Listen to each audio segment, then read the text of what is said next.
company, LanzaTech, is Yes. potentially one of the coolest businesses of our time on the planet. Yes, I think so. And you are. We've talked about this. Like it's magic. It's true alchemy in the sense that you're taking the most prolific, arguably important, dangerous waste, Yeah. carbon emissions, CO2 emissions, and you're converting it back into fuel. Like how?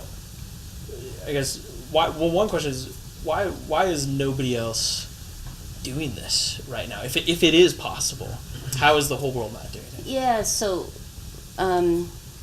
because it defies a lot of ideas that people have. So what we do is we convert carbon monoxide, to those that are new, to ethanol, and we can make other products as well. But let's just focus on ethanol. And where do you find this carbon monoxide? In waste gas emissions, like at a steel mill, a refinery. Okay, so the first thing everybody will tell you is that sugar is what you ferment. Sugar has a lot of energy, right? Well, this is carbon monoxide. I don't think people think it has a lot of energy. Would it have enough energy for the organism? Could it do it efficiently?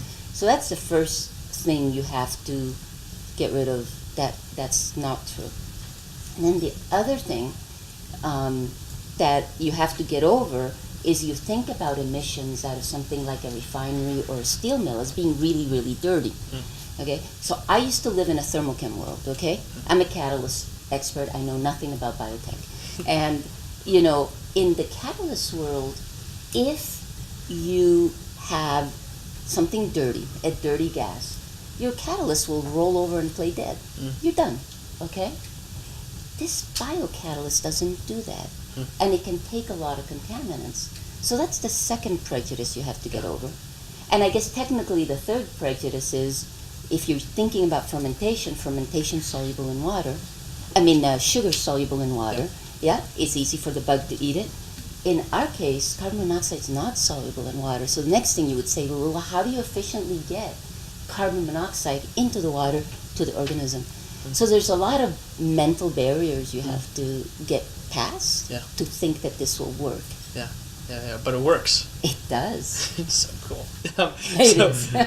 What has been hardest in terms of getting this to market? What's been hardest about getting through those barriers to get people to see that it can work? Actually, from a technology perspective, I don't think that's what's hard. To be honest, what's been really, really hard is government regulation. Harder than I ever imagined it could be. When I knew that Uber couldn't go to the airport, I thought, oh, that's tough. Yeah. Tesla can't sell in New Jersey. Okay, that's tough. And I never imagined that I would have to live through that. You think, well, if you're doing biofuels, what you're doing is you're fighting the oil sector.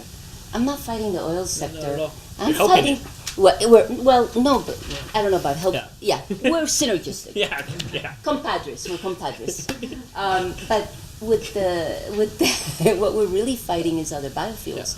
Now, the entire biofuel industry supports us and believe we're a biofuel. But the problem we have is that all legislation was written by people who thought that a plant was the only thing that could do a biofuel. And they never imagined that instead of capturing CO2 that's gone up the flue, you could intercept carbon monoxide, use the energy from that gas, and make it into a product biologically. Isn't that a biofuel too? Isn't that ethanol? Yeah. Well, bioethanol gets in the United States $1.50 a gallon incentive. Wow. I can't compete with that. And I don't have an equal playing field. Yeah. And it is so hard. So demonstration was done in China because the Chinese were very open to us doing it there. But the commercial units are done in China because legislation in the U.S. doesn't allow me to compete. So if legislation were to change, when it does change, let's say, and this really, really scales and realizes its potential, what does that mean for the world? Yeah, so there's a lot of things that happen, okay? The obvious one is that from steel mill gases, we could probably make 30 billion gallons of ethanol a year. Wow. And I used to say, when I worked in the biofuel sector, because I've done conventional biofuels, and I also worked with refiners, and so I would say, the amount of biofuel we make, a refiner can hold in his bladder. okay? It's just not a lot of biofuel. And here, you're talking 30 billion gallons just from steel mills. And you could do a lot more by using refinery gases, by gasifying municipal solid waste, by gasifying biomass. So that's the first big thing you do. Yeah. The second thing you do is a cultural change, is a headset change. You convince people that carbon waste is not a liability, it's an opportunity. You can make a product. You don't have to just dump $120 in burying this problem. When you have to bury a problem, nobody wants to do it. So what I'm really hoping is that people will change their minds and feel like this is an opportunity. And if they feel that way, then everybody will want to do something. And all the companies that have ideas after us, that have nothing to do with us, will be able to also be successful. They'll get funding and blah, blah, blah.